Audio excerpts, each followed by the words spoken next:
Hey guys, welcome to government jobs Gyan YouTube channel. Guys, आज की इस वीडियो में हम बात करेंगे नाबार्ड के new recruitment notification online form apply process के बारे में। जी हाँ दोस्तों, national bank for agriculture and rural development NABARD ने यहाँ पर डेवलपमेंट असिस्टेंट के 162 खाली पदों को भरने के लिए नोटिफिकेशन रिलीज कर दिया है। कैसे आप इस भर्ती में पार्टिसिपेट करने के लिए अपने फॉर्म अप्लाई कर सकते हो बिना कोई मिस्टेक किए हुए, इसकी पूरी जानकारी हम आपको स्टेप बाय स्टेप रजिस्ट्रेशन से लेकर प्रिंट तक इस वीडियो में देंगे। बस आपको इस वीडियो को स्किप के बिना शुरू से लेकर एंड तक देखना है। उसके बाद वीडियो पसंद आए तो इसे लाइक और शेयर कर दें। चैनल पर नए हो तो इसे सब्सक्राइब कर ले।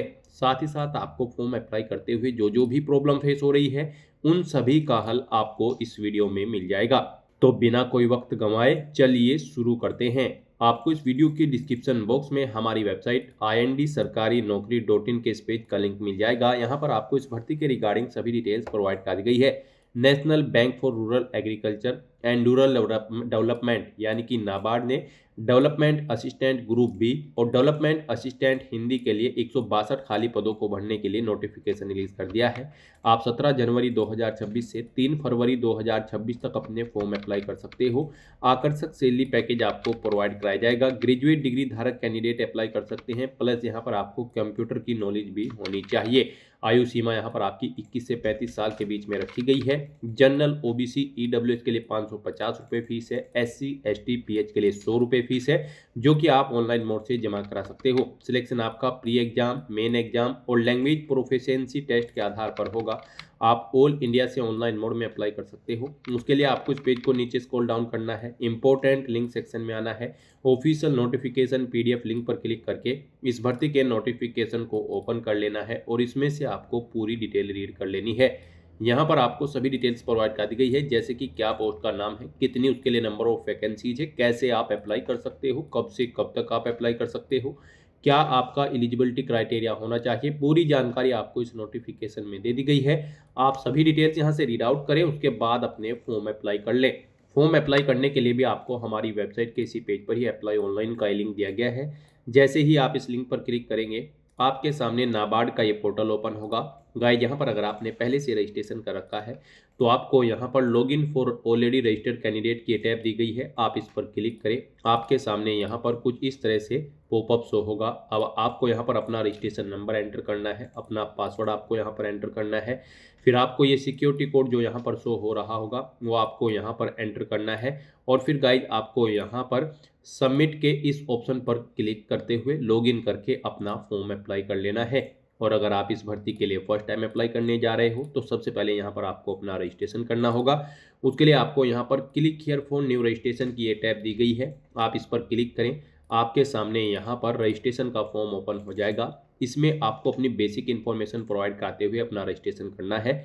सबसे पहले यहाँ पर आपको अपना फर्स्ट नेम एंटर करना है, उसे एक बार फिर से एंटर करके कंफर्म कर लेना है। मिडिल नेम, लास्ट नेम है तो वो आप एंटर कर सकते हैं, नहीं है तो इन कॉलम्स को खाली छोड़ दें। फिर यहाँ पर आप जो नाम प्रोवाइड कराएंगे उसके अकॉर्डिंग आपको आपका फुल नेम शो कर दिया जाएगा। उसके बाद गाइड आपको यहाँ पर अपना मोबाइल नंबर एंटर करना है। वही मोबाइल नंबर आपको एक बार फिर से एंटर करके कंफर्म कर लेना है। कोई अल्टरनेट मोबाइल नंबर है तो वो आप एंटर कर सकते हैं, नहीं है तो इस कॉलम को खाली छोड़ दें। फिर यहाँ पर गाइड आपको अपनी ईमेल आईडी के शुरू के कैरेक्टर एंटर करने हैं और इस सेकंड कॉलम में से डोमेन सेलेक्ट कर लेना है जिस पर आपकी ईमेल आईडी है। उसके बाद यहाँ पर आपको अपनी कंप्लीट ईमेल आईडी टाइप करनी है। फिर आपको ये कैप्चा कोड यहाँ पर एंटर करना है और उसके बाद सेव एंड नेक्स्ट के इस ऑप्शन पर क्लिक कर देना है। इस तरह से यहाँ पर आपका रजिस्ट्रेशन सक्सेसफुली कंप्लीट हो जाएगा। आपको यहाँ पर एक रजिस्ट्रेशन नंबर और पासवर्ड प्रोवाइड करा दिया गया है। ये रजिस्ट्रेशन नंबर और पासवर्ड आपके रजिस्टर्ड मोबाइल नंबर और ईमेल आईडी पर भी सबमिट कर दिए गए हैं। आपको इन्हें केयरफुली नोट डाउन करके रख लेना है फ्यूचर यूज के लिए। और गाइस, यहाँ पर अब आपको अपना पासपोर्ट साइज फोटो अपलोड करना है, लाइव फोटो कैप्चर करना है और सिग्नेचर यहाँ पर आपको अपलोड करने हैं। इनके लिए आपको गाइडलाइन दी गई है। आपको यहाँ पर guideline for scanning the photograph and signature के इस लिंक पर क्लिक करना है। उसके बाद आपके सामने ये पीडीएफ ओपन होगी, यहाँ से आप चेकआउट कर सकते हो। आपका passport size photo 4.5 centimetre into 3.5 centimetre उसका यहाँ पर साइज होना चाहिए और आपका फोटो यहाँ पर जेपीजी या फिर जेपीईजी फॉर्मेट में होना चाहिए। 20 केबी से 50 केबी के बीच में आपका फोटो होना चाहिए। फिर यहाँ पर आपको अपना लाइव फोटो कैप्चर करना है। लाइव फोटो कैप्चर करते समय भी आपको कुछ चीज़ों का ध्यान रखना है। फोटो कैप्चर करते समय यहाँ पर आपको सीधा फॉरवर्ड कैमरे की तरफ देखना है और यहाँ पर आप अपना फोटो कैप्चर करेंगे, वहाँ पर प्रॉपर वे में लाइट होनी चाहिए, सिंपल बैकग्राउंड होना चाहिए। फोटो कैप्चर करते समय आपको अपने चेहरे पर कोई मास्क नहीं लगाना है, कानों में ईयरफोन्स वगैरह नहीं लगाने हैं। और फिर यहाँ पर आपको अपने सिग्नेचर करने हैं, सिग्नेचर अपलोड करने हैं। सिग्नेचर अपलोड करने के लिए आपको व्हाइट पेपर पर ब्लैक इंक पेन से अपने सिग्नेचर करने होंगे। डायमेंशन उनकी 140x60 पिक्सल होनी चाहिए। 10 KB से 20 KB के बीच में आपकी सिग्नेचर की फाइल का साइज होना चाहिए। तो इस तरह से यहाँ पर आपको गाइडलाइन चेकआउट करने के बाद अपने इन डॉक्यूमेंट्स को अपलोड करना है। यहाँ पर अपना फोटो अपलोड करने के लिए आपको ब्राउज के इस ऑप्शन पर क्लिक करना है, फाइल को सिलेक्ट कर लेना है और यहाँ पर अपना पासपोर्ट साइज फोटो अपलोड कर देना है। उसके बाद यहाँ पर आपको अपना लाइव फोटो कैप्चर करना है। उसके लिए आपके पास दो ऑप्शन है, आप वेब कैमरा के थ्रू कैप्चर फोटो के इस ऑप्शन पर क्लिक करते हुए अपना लाइव फोटो कैप्चर कर सकते हैं और अगर आपके पास वेब कैमरा नहीं है तो आप अपने मोबाइल फोन से अपना फोटो कैप्चर कर सकते हैं। उसके लिए आपको क्लिक हियर टू स्कैन के इस ऑप्शन पर क्लिक करना है। ये QR कोड आपको शो होगा, आप इसे अपने मोबाइल के QR कोड रीडर ऐप से स्कैन करें। आपके मोबाइल पर एक लिंक आएगा, उस पर क्लिक करते हुए यहाँ पर आप अपना लाइव फोटो कैप्चर कर दें। उसके बाद गाइज आपको यहाँ पर इस चेकबॉक्स को ओके कर देना है। फिर आपको यहाँ पर अपने सिग्नेचर अपलोड करने हैं। सिग्नेचर अपलोड करने के लिए भी आपको ब्राउज के इस ऑप्शन पर क्लिक करना है, फाइल को सेलेक्ट कर लेना है और अपने सिग्नेचर भी आपको यहाँ पर अपलोड कर देने हैं। इस तरह से अपना लाइव फोटो कैप्चर करने के बाद, फोटो अपलोड करने के बाद और सिग्नेचर अपलोड करने के बाद फिर आपको इस चेकबॉक्स को ओके करना है और उसके बाद नेक्स्ट के इस ऑप्शन पर क्लिक कर देना है। नेक्स्ट यहाँ पर आपको अपनी बेसिक डिटेल्स प्रोवाइड करनी है। सबसे पहले यहाँ पर आपको पोस्ट सेलेक्ट करनी है। आप डेवलपमेंट असिस्टेंट ग्रुप बी के लिए अप्लाई कर रहे हैं या फिर डेवलपमेंट असिस्टेंट हिंदी के लिए, आप अपनी चॉइस के अकॉर्डिंग ऑप्शन सेलेक्ट करें। उसके बाद आप रीजनल ऑफिस सेलेक्ट करें उस पोस्ट का जहाँ पर आप ऑफिस में जॉब करना चाहते हैं, अगर आप सक्सेसफुली रिक्रूट हो जाते हैं। उसके बाद यहाँ पर आपको प्री एग्जाम का सेंटर सेलेक्ट करना है। प्री एग्जाम में आप किस स्थान पर जाकर एग्जाम में पार्टिसिपेट करना चाहते हैं, प्री एग्जाम सेंटर सेलेक्ट करें। उसके बाद मेन एग्जाम सेंटर सेलेक्ट करें। फिर यहाँ पर आपको अपनी कैटेगरी सेलेक्ट कर लेनी है। उसके बाद यहाँ पर आपसे पूछा गया है कि क्या आप person with benchmark disability candidate हैं और आपकी डिसेबिलिटी 40% से अबव है, अगर है तो आप ये ऑप्शन सेलेक्ट करेंगे। फिर यहाँ पर आपको अपनी डिसेबिलिटी की डिटेल देनी होगी, जैसे कि डिसेबिलिटी की कैटेगरी यहाँ पर आपको सिलेक्ट कर लेनी है, उसका टाइप आपको बताना है। आप परमानेंटली डिसेबल है तो आपके पास सर्टिफिकेट है या फिर नहीं, ये जानकारी आप यहाँ पर प्रोवाइड कराएंगे। तो दोस्तों यहाँ पर अगर आप PWBD कैंडिडेट हैं तो आपको ये डिटेल्स प्रोवाइड करनी होगी और अगर आप PWBD कैंडिडेट नहीं है तो आप सिंपली नो ऑप्शन सेलेक्ट करेंगे। फिर आपको ये डिटेल्स डिसेबल्ड कर दी जाएगी, आपको ये सभी डिटेल्स नहीं देनी होंगी। उसके बाद यहाँ पर आपको इस पेज को नीचे स्क्रॉल डाउन करते हुए बताना है कि क्या आप यहाँ पर एज में रिलैक्सेशन चाहते हैं। अगर आप विडो है या फिर डाइवोर्स्ड वूमेन है तो आपको यहाँ पर एज में रिलैक्सेशन मिलेगा, अगर चाहते हैं तो येस करेंगे, नहीं तो नो ऑप्शन सेलेक्ट करेंगे। फिर यहाँ पर आपको बताना है कि क्या आपके पास कास्ट सर्टिफिकेट है। अगर आप रिजर्व कैटेगरी से बिलोंग करते हैं तो फिर यहाँ पर आप येस करेंगे और उसकी डिटेल देंगे, नहीं तो आपको यहाँ पर ये ऑप्शन डिसेबल कर दिया जाएगा अगर आप रिजर्व कैटेगरी से नहीं होंगे। फिर यहाँ पर आपको अपना रिलीजन सेलेक्ट कर लेना है। उसके बाद आपसे पूछा गया कि क्या आप माइनॉरिटी कम्युनिटी के अंतर्गत आते हैं, अगर आते हैं तो येस करेंगे, नहीं तो नो ऑप्शन सेलेक्ट करेंगे। उसके बाद आपसे पूछा गया कि क्या आप EX सर्विसमैन कैंडिडेट हैं, अगर हैं तो येस करें और उसकी डिटेल दें, नहीं है तो नो ऑप्शन यहाँ पर आप सिलेक्ट कर लेंगे। फिर आपसे पूछा गया कि क्या आप डिसेबल्ड EX सर्विसमैन हैं, अगर हैं तो येस करें, उसकी डिटेल दें, नहीं तो नो ऑप्शन सेलेक्ट कर ले। फिर यहाँ पर आपसे पूछा गया है कि क्या आप dependent of serviceman kid action candidate हैं, अगर हैं तो येस करेंगे, नहीं तो नो ऑप्शन सेलेक्ट करेंगे। उसके बाद यहाँ पर आपसे पूछा गया है कि क्या आप नाबार्ड के एम्प्लॉई हैं, अगर हैं तो येस करें और फिर अपना एम्प्लॉय नंबर यहाँ पर दें, नहीं है तो नो ऑप्शन सेलेक्ट करें। उसके बाद आपसे पूछा गया है कि क्या आप अपने आधार कार्ड की यूज़ के लिए सहमति प्रदान करते हैं, अगर करते हैं तो येस करें, अपना आधार नंबर दें, पैन नंबर यहाँ पर आप दें, नहीं देना चाहते हैं सहमति तो आप नो ऑप्शन सेलेक्ट करेंगे। फिर यहाँ पर आप अपना पैन कार्ड नंबर एंटर कर देंगे। उसके बाद आपको अपनी पर्सनल डिटेल यहाँ पर देनी है, आपको अपनी डेट ऑफ बर्थ सेलेक्ट करनी है, अपना जेंडर आपको सेलेक्ट कर लेना है। आपके जुड़वा भाई बहन है तो आप येस ऑप्शन सेलेक्ट करेंगे, फिर उनका जेंडर सेलेक्ट करेंगे और उनका नाम देंगे, नहीं है तो नो ऑप्शन सेलेक्ट करेंगे। अपना मैरिटल स्टेटस आप सेलेक्ट करें, आप मैरिड है या फिर अनमैरिड। फिर यहाँ पर आपको अपने फादर का नाम एंटर करना है। उसके बाद यहाँ पर आपको अपनी मदर का नाम एंटर करना है, मैरिड हो तो अपने हस्बैंड या वाइफ का नाम यहाँ पर आपको एंटर करना होगा। फिर गाइस यहाँ पर आपको अपने एड्रेस की डिटेल देनी है, यहाँ पर आपको अपना कोरोस्पोंडेंस एड्रेस एंटर करना है। उसके बाद यहाँ पर आपको अपना परमानेंट एड्रेस एंटर करना है और अगर आपका परमानेंट एड्रेस आपके कोरोस्पोंडेंस एड्रेस के अकॉर्डिंग सेम है तो आप इस चेकबॉक्स को ओके कर दे, same as address for correspondence. Automatically आपका परमानेंट एड्रेस आपके कोरोस्पोंडेंस एड्रेस के अकॉर्डिंग यहाँ पर फिल हो जाएगा। उसके बाद यहाँ पर आपको अपना जीएसटी इनवॉइसिंग एड्रेस सेलेक्ट करना है। इस भर्ती प्रोसेस के दौरान आप जिस एड्रेस पर कम्युनिकेट करना चाहते हैं वो एड्रेस आप सेलेक्ट कर ले। फिर यहाँ पर आपको अपनी बैंक डिटेल प्रोवाइड करनी है। यहाँ पर आपको अकाउंट होल्डर का नाम देना है, बैंक और ब्रांच का नाम देना है, अपना बैंक अकाउंट नंबर देना है। अपना बैंक अकाउंट नंबर एक बार फिर से एंटर करके उसे कंफर्म कर लेना है। अकाउंट का टाइप आपको सिलेक्ट करना है, सेविंग है या फिर करंट। अपने बैंक का आईएफएससी कोड यहाँ पर आपको एंटर करना है। फिर यहाँ पर आपको आपकी कैटेगरी के अकॉर्डिंग एप्लीकेशन फीस का अमाउंट देखने को मिल जाएगा। इस तरह से अपनी सभी डिटेल्स प्रोवाइड करने के बाद फिर आपको यहाँ पर वैलिडेट योर डिटेल के ऑप्शन पर क्लिक करके अपनी ये सभी डिटेल्स वैलिडेट कर लेनी है और उसके बाद आपको सेव एंड नेक्स्ट के इस ऑप्शन पर क्लिक करना है। नेक्स्ट यहाँ पर आपको अपनी एजुकेशनल क्वालिफिकेशन की डिटेल प्रोवाइड करनी है।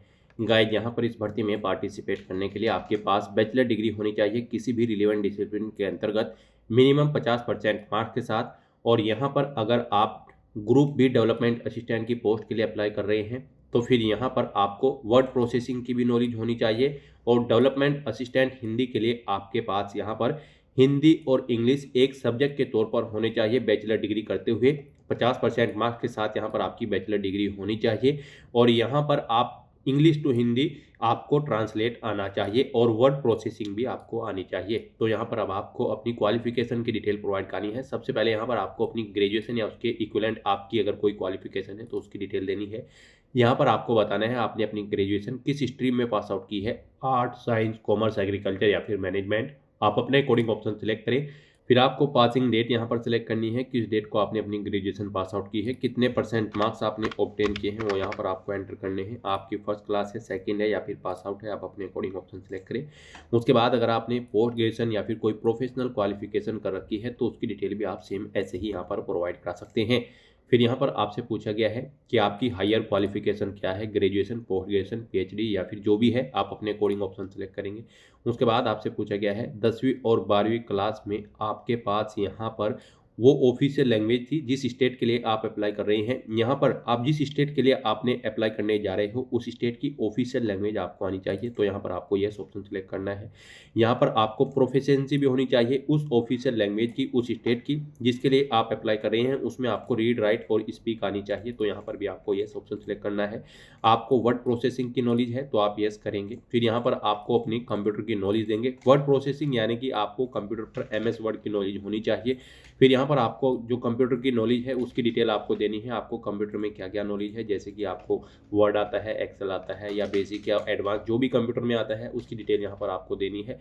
उसके बाद यहाँ पर अगर आपको एक्सपीरियंस है तो आपको अपने एक्सपीरियंस की डिटेल यहाँ पर प्रोवाइड करा देनी है। और अगर नहीं है तो इस सेक्शन को खाली छोड़ दे। मान लीजिए आपको एक्सपीरियंस है तो फिर यहाँ पर आप अपने एक्सपीरियंस की डिटेल देंगे। आपको बताना है आप प्रेजेंट में भी कार्यरत है, अगर है तो यस करेंगे, नहीं तो नो ऑप्शन सेलेक्ट करेंगे। उसके बाद यहाँ पर आपको अपना नाम देना है, डेजिग्नेशन देनी है जिस पोस्ट पर आप कार्यरत थे। आपको डेट सेलेक्ट करनी है, किस डेट से किस डेट तक आप कार्यरत थे या फिर हैं। उसके बाद यहाँ पर आपको अपनी जो नेचर ऑफ ड्यूटी देनी है, जॉब छोड़ चुके हैं तो इसे छोड़ने का कारण आपको देना होगा। इन डेट्स के अकॉर्डिंग यहाँ पर आपका एक्सपीरियंस कैलकुलेट करके आपको शो कर दिया जाएगा। एक से ज़्यादा जगह वर्किंग एक्सपीरियंस है तो आप ऐड मोर के इस ऑप्शन पर क्लिक करेंगे। सेम ऐसी ही एक और रो यहाँ पर ऐड हो जाएगी और उसमें आप अपने एक्सपीरियंस की डिटेल प्रोवाइड करा सकते हैं। फिर यहाँ पर आपसे पूछा गया है कि क्या आप यहाँ पर प्री रिक्रूटमेंट ट्रेनिंग ले रहे हैं। अगर ले रहे हैं तो फिर आप यस करेंगे, नहीं तो नो ऑप्शन सेलेक्ट करेंगे। अगर आप SC, ST, OBC या फिर PWBD कैंडिडेट होंगे, अदरवाइज यहाँ पर आपको ये ऑप्शन डिसेबल कर दिया जाएगा अगर आप जनरल कैटेगरी कैंडिडेट होंगे। फिर यहाँ पर आपको अपनी लैंग्वेज की डिटेल देनी है। यहाँ पर आपको कम से कम हिंदी लैंग्वेज रीड, राइट और स्पीक आनी जरूरी है। उसके बाद आप जो भी लैंग्वेज जानते हैं वो यहाँ पर एंटर करें और उनकी इन्फॉर्मेशन यहाँ पर आप प्रोवाइड करा दें। इस तरह से अपनी डिटेल प्रोवाइड करने के बाद फिर आपको गाइड यहाँ पर वैलिडेट योर डिटेल के ऑप्शन पर क्लिक करके अपनी सभी डिटेल्स वैलिडेट कर लेनी है और फिर सेव एंड नेक्स्ट के इस ऑप्शन पर क्लिक करना है। नेक्स्ट आपने पीछे जो अब तक डिटेल प्रोवाइड कराई है उसका पूरा प्रीव्यू आपको शो कर दिया गया है। आपको सभी डिटेल केयरफुली चेकआउट करनी है। इस पेज को नीचे स्क्रॉल डाउन करना है, डिक्लेरेशन सेक्शन में आना है, आई एग्री के चेकबॉक्स को ओके करना है और फिर आपको यहाँ पर कंप्लीट रजिस्ट्रेशन के इस ऑप्शन पर क्लिक कर देना है। नेक्स्ट यहाँ पर आपको अपने डॉक्यूमेंट अपलोड करने हैं। यहाँ पर आपको अपना लेफ्ट थंब इंप्रेशन और handwritten declaration document upload करना है। इनके लिए भी आपको गाइडलाइन दी गई है। आपको यहाँ पर गाइडलाइन फॉर डॉक्यूमेंट अपलोड के इस लिंक पर क्लिक करना है। उसके बाद आपके सामने ये PDF ओपन होगी, यहाँ से आप चेकआउट कर सकते हो। आपको अपना left thumb impression white paper पर ब्लैक या फिर ब्लू इंक से करने हैं। जेपीजी या फिर जेपीजी फाइल का टाइप होना चाहिए। डायमेंशन उनकी 240 इंटू 240 पिक्सल होनी चाहिए। 20 केबी से 50 केबी के बीच में आपकी फाइल का साइज होना चाहिए। उसके बाद जो आप यहाँ पर handwritten declaration document upload करेंगे वो आपका यहाँ पर इंग्लिश में राइट होना चाहिए, व्हाइट पेपर पर ब्लैक इंक पेन से। और यहाँ पर जेपीजी या फिर जेपीजी फॉर्मेट में आपकी फाइल होनी चाहिए। 800 इंटू 400 पिक्सल फाइल का डायमेंशन होना चाहिए। फाइल का साइज 50 केबी से 100 केबी के बीच में होना चाहिए। तो यहाँ पर अपने डॉक्यूमेंट्स को अपलोड करने के लिए आपको चूज फाइल के ऑप्शन पर क्लिक करना है, फाइल को सिलेक्ट कर लेना है और 1 बाय 1 करके आपको अपना लेफ्ट थंब इंप्रेशन और हैंड रिटन डिक्लेरेशन डॉक्यूमेंट यहाँ पर अपलोड कर देना है। उसके बाद आपको इस चेकबॉक्स को ओके करना है। फिर यहाँ पर आपसे कहा गया है कि क्या आप अपना नाम, date of birth, mobile number, gender, Aadhaar, ये डिटेल आप अपने डिजी लॉकर के थ्रू फैच करके देना चाहते हैं। अगर चाहते हैं तो यस ऑप्शन सेलेक्ट करेंगे, नहीं तो नो ऑप्शन सेलेक्ट करेंगे। उसके बाद आप यहाँ पर ये सिक्योरिटी कोड यहाँ पर एंटर करेंगे, आपको जो सिक्योरिटी कोड यहाँ पर शो होगा। और उसके बाद गाइज फिर आपको यहाँ पर सेव एंड नेक्स्ट के इस ऑप्शन पर क्लिक करना है।